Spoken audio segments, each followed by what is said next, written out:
pessoal, tudo bom? Vamos então dar início a nossas videoaulas, retomando então as atividades. Eu vou tentar partir do ponto que a gente parou, relembrar algumas coisas e então partir para frente, né? Ali no capítulo 3 é onde a gente começa a estudar a dinâmica de população, certo? Então peguem aí caderno, peguem a apostila para que vocês possam acompanhar a aula, certo? Lápis, caneta e borracha. E boa aula, assistam a gravação e depois tirem as dúvidas que vocês tiverem comigo no Google Sala de Aula. Vou estar disponível aí durante o tempo normal das nossas aulas. Quando nós estamos estudando populações, não só humana, né, as populações em geral, nós falamos de dinâmica populacional porque existe uma série de eventos, né, de fatores que vão fazer com que essa população não permaneça estável ao longo do tempo. Então existe sim na natureza um certo equilíbrio quando você tem uma alta taxa de conservação, um ambiente que chegou a seu clímax, tá? Ele tende a ser mais equilibrado. Porém, as populações elas não vão ficar do mesmo jeito, né? Elas não vão ser iguais ao longo do tempo nem ao longo do espaço. Tá? É muito importante que a gente entenda o que é população. O que é população, galera? Isso vocês já têm que saber. A gente falou diversas vezes em sala de aula. E nós temos que associar não só um número de indivíduos da mesma espécie, né? Então nós temos que também pensar no tempo e no espaço. Tá? Então a mesma população ela não é igual, né? A mesma população não, né? Se a gente está falando, por exemplo, da população da cidade de São Paulo, temos dois exemplos aqui em cima. Ó, a população aqui no começo do século XX e a população atualmente, tá? Aqui no século XX. E aí, é igual a população? Ela mudou ao longo do tempo, certo?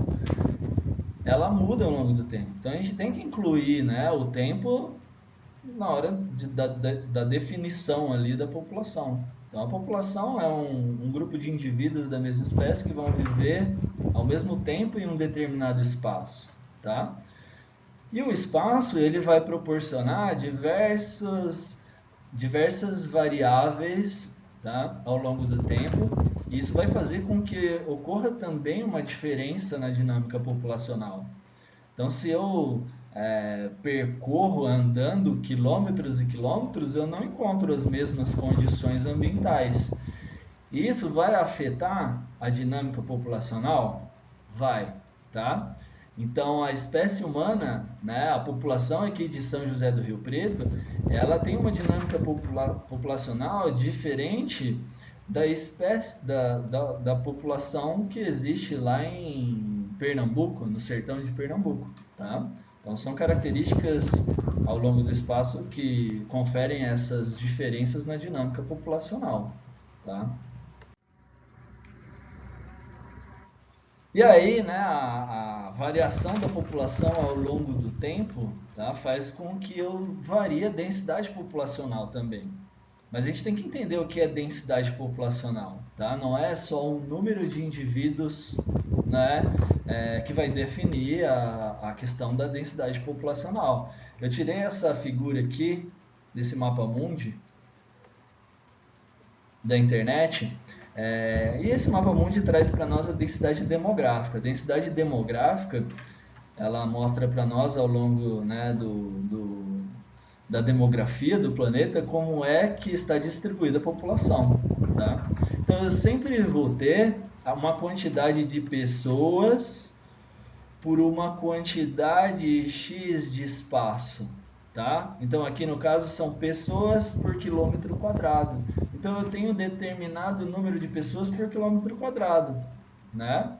E aí eu consigo estabelecer uma densidade populacional. É assim para outras espécies? Sim. E vai ter uma variação dependendo do ambiente que eu estou falando, né? Por exemplo, ó, aqui eu coloquei uma pergunta para vocês. E a densidade de peixes? Como é que eu vou mencionar essa densidade de peixes, pessoal? eu vou mensurar em peixes por quilômetro quadrado? Não. Onde é que o peixe vive? Na água. Como é que eu calculo quantidade de água? É por volume, né? A gente aprendeu isso na física. Então, o volume ele é medido em metros cúbicos, tá? Então eu vou ter lá uma quantidade de peixes por metros cúbicos, tá? E assim delimitando, né, esse espaço e a quantidade de indivíduos que eu tenho da mesma espécie em determinado espaço, eu estou conseguindo delimitar bem qual é a densidade populacional daquela região e assim eu consigo também comparar, né, uma densidade populacional de uma região com uma densidade populacional de outra região qualquer, tá? Nós vamos ter diversos fatores que vão influenciar então na densidade populacional, tá? Eu coloquei aqui, né, nós discutimos em sala de aula a natalidade e a mortalidade, certo? Então, natalidade é o quê? É o acréscimo de indivíduos através do nascimento, tá? E a mortalidade é o decréscimo de indivíduos da população através da mortalidade, certo? Então, quanto maior a taxa de natalidade, certo? E menor a taxa de mortalidade, maior, né, vai ser o aumento da densidade populacional, ok? E aí, junto com outro fator que é a migração, eu vou poder estabelecer aí os fatores que vão aumentar ou diminuir a densidade, tá? Então, o que é imigração e emigração? Quando eu falo em migração, eu estou falando do deslocamento de indivíduos de uma espécie de uma região para outra, tá? Por que as espécies fazem isso, gente? Por que uma espécie sai de um lugar e vai para outro? Por conta de recurso, né? E se eu tenho uma quantidade baixa de recursos, né, eu vou procurar outro lugar para que eu consiga esses recursos, certo? Então eu vou migrar. Existem espécies que migram anualmente e existem espécies que vão migrar somente por conta de uma mudança ambiental momentânea que faz com que ele não tenha condições favoráveis naquele determinado instante, né? Coloquei aqui uma imagem do ser humano, né, fazendo essa migração da África para a Europa. Isso é muito comum. Na África se tem muita pobreza, se tem condições ambientais desfavoráveis e o pessoal sofre, né, com essa falta de recursos. Então se expõe a uma viagem muito difícil através do oceano para chegar ali na Itália, para chegar na Europa. E é muito triste, né, ver essa situação do ser humano, mas nós temos diversas outras situações também de animais que vão fazer esse tipo de migração, tá? Eu acho que até comentei com vocês, tem um amigo meu que estudou morcegos da Caatinga, eu achei muito interessante, porque a Caatinga é um bioma muito seco, e na época da seca, falta muito recurso e esses morcegos eles não são mais encontrados na Caatinga, o que significa que eles deixaram de existir? Não. O morcego é um animal que se desloca facilmente, voa quilômetros e quilômetros em uma noite. Então esse animal está migrando, ele está procurando outro local favorável ali para encontrar os recursos que ele precisa, tá? Então imigração é a entrada, é a chegada, né? E emigração é a saída. No caso, a natalidade aumenta o número de indivíduos, a mortalidade faz um decréscimo no número de indivíduos. A imigração ela vai aumentar o número de indivíduos na minha população e a emigração vai fazer com que também ocorra um decréscimo na minha população. Então são esses os fatores aí que vão estar influenciando a questão da densidade populacional. É interessante que vocês percebam que a maioria dos indivíduos, a maioria das espécies tem um potencial biótico muito bom, tá? Isso significa, o que é potencial biótico? Potencial biótico é a capacidade que uma espécie tem de reproduzir com os fatores ambientais favoráveis. Então, se eu não tenho fator desfavorável, né, ambientalmente falando, significa que eu vou reproduzir da melhor forma que eu conseguir, né? Então eu estou ali representando o meu potencial biótico máximo, né? Eu estou reproduzindo sem o ambiente me apresentar resistência nenhuma, tá? E a maioria das espécies, elas têm um grande potencial biótico. É claro, uma vai ter um potencial maior do que a outra, sim, né? Mas se as espécies elas não forem controladas, elas vão se reproduzir indefinidamente até povoar o planeta inteiro, tá? Então eu trouxe aqui um exemplo, né, do elefante marinho. O elefante marinho ele foi quase eliminado pela caça, olha aqui, ó, no século XIX. E aí cresceu de 20 indivíduos em 1890 para 30 mil em 1970. É muito grande o potencial biótico, né? Então, se a gente continuasse com essa proporção, né, com essa alta taxa de natalidade em relação à taxa de mortalidade, o animal ele ia continuar se reproduzindo e ia se espalhar pelo planeta como um todo. E não é isso que acontece, não é isso que a gente vê, né? Outro exemplo aqui, ó, os coelhos na Austrália. Então, ó, foram liberados coelhos na Austrália para se brincar, né, de caça. E aí, em 6 anos, tá, de 12 casais, a população ela extrapolou tanto que o pessoal, em uma caçada, matou 20 mil coelhos. E né, provavelmente não chegou perto de acabar aí com a densidade populacional dos coelhos. Coelho é muito famoso, né, por reproduzir bastante. Mas, gente, os coelhos eles continuaram reproduzindo? Os elefantes marinhos continuaram reproduzindo indefinidamente? Não. Então, o que aconteceu para que esses animais eles deixassem aí de reproduzir e tivessem suas populações controladas? Aconteceu um equilíbrio, né, na taxa de mortalidade com a taxa de natalidade, um equilíbrio na taxa de imigração com a taxa de emigração, certo? Então, ó, quanto mais coelho eu tenho, menos alimento eu vou ter, né? Quanto menos recurso, mais filhote desnutrido eu vou ter também, tá? Quanto mais coelho, mais doença e também mais predadores. Então são vários fatores que regulam essa população e é importante que a gente consiga entender como são divididos esses fatores, tá? Então nós temos, ó, os fatores que são independentes da densidade, tá? O que significa ser independente da densidade? Significa que se a população ela aumentar o seu número, tá? Eu tenho 10 mil indivíduos de uma espécie, aumentei para 30 mil, esses recursos, esses fatores, eles não vão ser afetados pelo número de indivíduos na população, tá? Então, ó, exemplos que eu trouxe aqui para vocês: temperatura, tá? pH do solo, quantidade de água, salinidade, ventos, as ondas, a poluição, o aquecimento global. Pessoal, se eu aumento de 20 mil para 30 mil coelhos, a temperatura ambiental é influenciada, o pH do solo é influenciado, o aquecimento global é influenciado? Não, são fatores que não vão ser dependentes da densidade, tá? Eles podem causar mudanças na densidade demográfica? Sim, eles podem causar mudança na densidade demográfica. Por exemplo, se eu tenho um evento drástico, um furacão, tá? Pode morrer bastante indivíduo de determinada população. E assim eu reduzo drasticamente a densidade populacional, certo? Agora, quando eu falo dos fatores dependentes da densidade, eu estou falando de fatores que quanto maior a densidade populacional, maior vai ser a influência que eu sofro nesses determinados fatores. Tá? Os fatores bióticos, deixa eu pôr em vermelho aqui, ó. Os fatores bióticos são ótimos exemplos. Tá? O que são fatores bióticos? Fatores relacionados à vida. Tá? Então, ó, competição.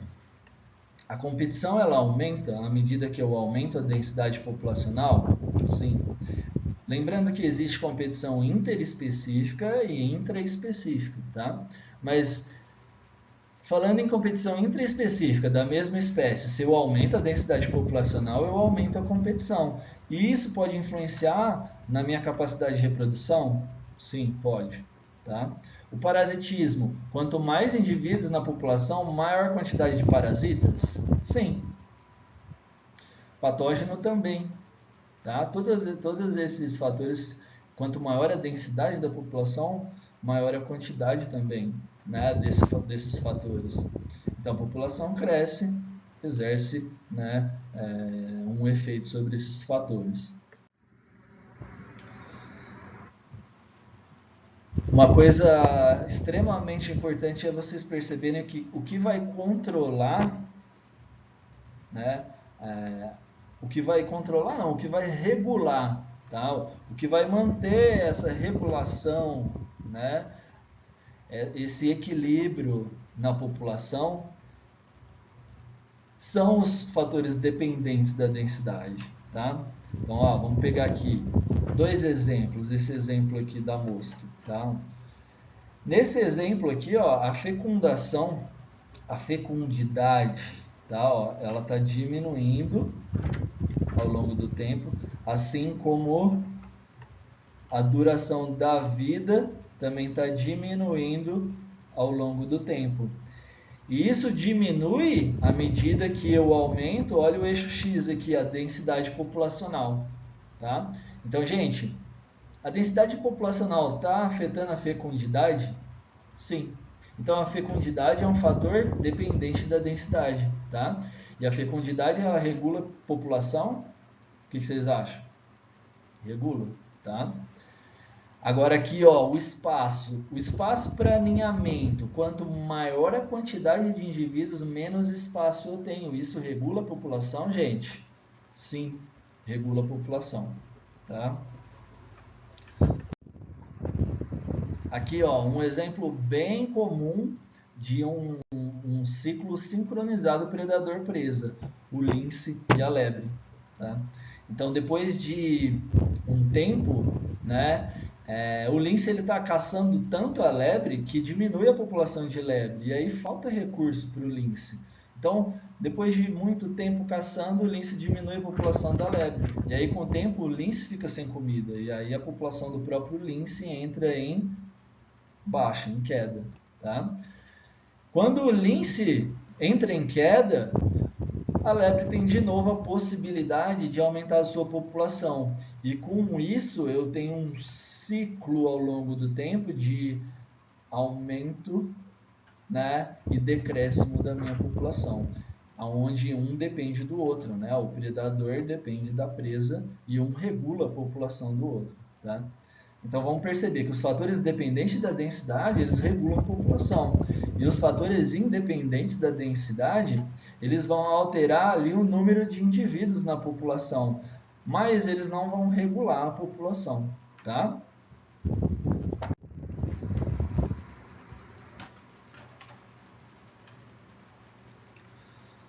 Bom, existem alguns tipos de crescimento, tá? Existe crescimento exponencial, né? E existe o crescimento logístico.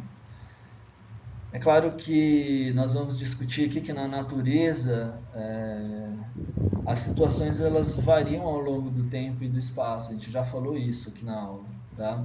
Então nós nem sempre vamos encontrar em uma espécie a mesma situação ambiental. Né? Pelo contrário, a natureza ela é muito dinâmica. Né? A gente acabou de falar ali sobre um esquema onde existe um controle populacional exercido, né, tanto pela presa quanto pelo predador, né, o lebre e o lince, né? Mas existe só esse fator, predador-presa, que controla populações? Não, existem vários outros fatores, né? A gente comentou sobre isso, vários outros fatores, independência da densidade e dependência da densidade. Então, uma situação real na natureza não envolve só predador-presa, não envolve só fatores dependentes da densidade ou independentes da densidade, são vários, é um conjunto de fatores, né? É uma complexidade muito maior do que o que a gente apresenta aqui como forma de estudo, tá? Então vamos analisar primeiramente o crescimento exponencial, que é um crescimento rápido, tá, de um organismo que encontra um ambiente extremamente favorável e com pouca resistência ambiental. Tá? Então, ó, Geralmente o indivíduo ele só vai conseguir, tá, ter uma curva de crescimento exponencial dessa forma, aqui extremamente rápida, tá, se ele não encontrar nenhum tipo de fator que vai gerar uma resistência. Tá? Então ele tem ali uma quantidade de recursos, ele vai se reproduzindo até onde não dá mais. Tá? E aí provavelmente a hora que ele encontra um pico, né, aqui onde acabam os recursos, a população entra em decréscimo rapidamente também. Tá? Então esse é o crescimento exponencial. Como é que é o crescimento exponencial? Eu tenho uma curva em J. Inicialmente, né, a curva começa devagar e com o tempo essa curva ela aumenta drasticamente e não existe ali uma resistência ambiental para a reprodução desses indivíduos. Tá? O crescimento logístico ele apresenta uma curva em S justamente porque eu vou levar em conta não só o potencial biótico. Tá?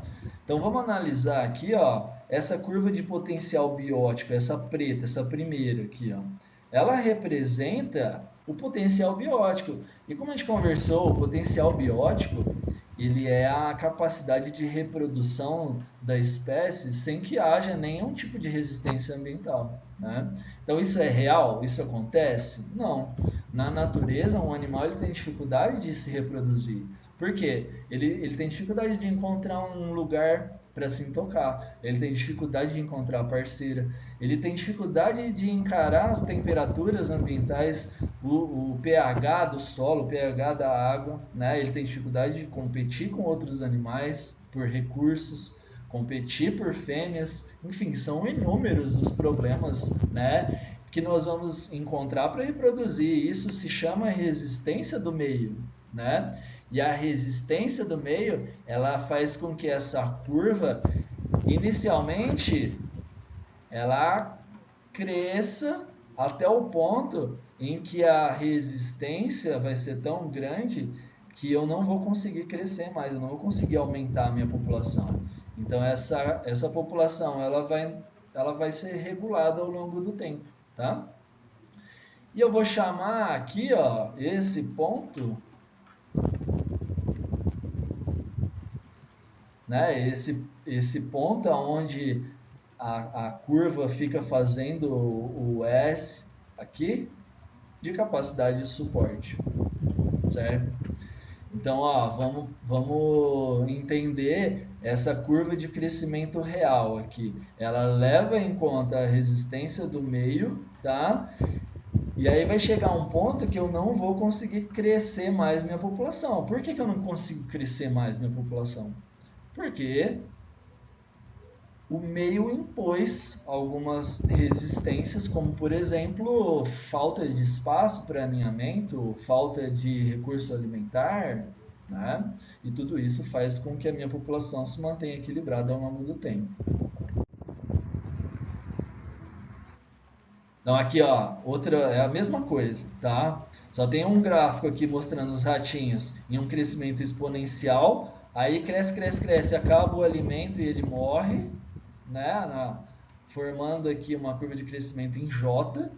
E aqui a curva considerada real, onde o ratinho ele vai crescer somente até determinado ponto, e aí eu tenho a curva em S, que vai determinar aqui para mim o tanto que o ambiente vai suportar ali da densidade populacional dos ratos. Por quê? Porque eu tenho os predadores aqui no caso, né, a cobra e a águia controlando a população e não deixando, né, acontecer essa curva exponencial em J.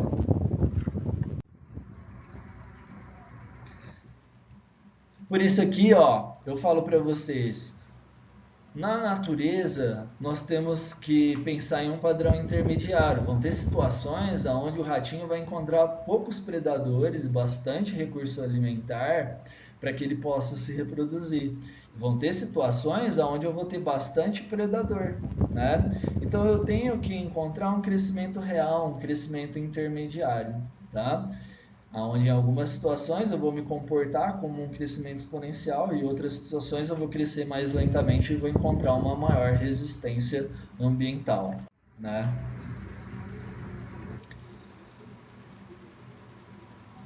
Bom, finalizando a aula, galera, vamos nos apegar a esse termo resistência ambiental, tá? Resistência ambiental é muito importante, inclui todos esses fatores aí que vão tanto diminuir, né, a minha densidade populacional quanto regular a minha densidade populacional. São fatores independentes da densidade e fatores dependentes da densidade, tá? Então, retomando aí, relembrando, eu tenho um potencial biótico, mas eu não vou exercer esse potencial biótico ao máximo, por quê? Porque o ambiente, ele oferece uma resistência ambiental, ok? Para terminar a aula, nós vamos estudar o princípio da exclusão competitiva de Gauss, certo? O que diz esse princípio? Quando nós estudamos os conceitos de habitat e nicho, e eu espero que vocês tenham entendido, nós vimos que o nicho é o modo de vida do animal, certo? Então, se eu tenho duas espécies com nichos diferentes, isso significa que elas vão utilizar espaços diferentes, recursos diferentes, vão se reproduzir em épocas diferentes. E isso vai proporcionar para elas uma capacidade de habitar o mesmo local, tá? Agora, quando eu tenho uma sobreposição de nichos, galera, aí é que eu tenho o princípio da exclusão competitiva bem estabelecido e bem observável, tá? Então, ó, aqui no caso, Gauss fez um experimento onde ele pegou uma espécie de protozoário 1 e uma espécie 2. Essas espécies, elas foram criadas separadamente e sim, elas têm um nicho muito parecido ambiental. Então, separadamente, elas conseguiam sobreviver tranquilamente, tá?